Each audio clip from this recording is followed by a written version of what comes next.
In the final step, testing and optimization, a complete tensile test is carried out. To prepare for the test and to run it, we need to lock on the HMI, the human-machine interface.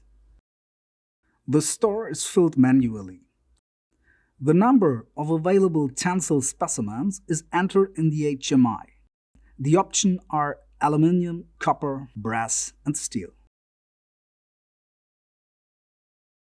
A selection is then made as to which specimen material should be subjected to a tensile test. From this point on, the process is automated. The cobot picks up the first tensile specimen and feeds it into the material tester.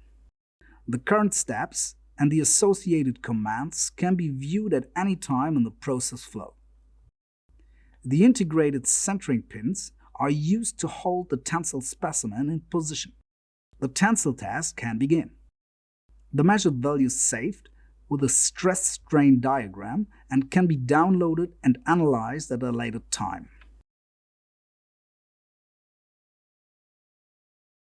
Once the tensile specimen has been successfully tested to destruction, the cobot removes it and disposes of it in the waste container provided.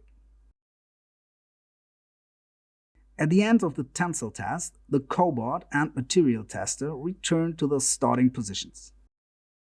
The next tensile test can be started.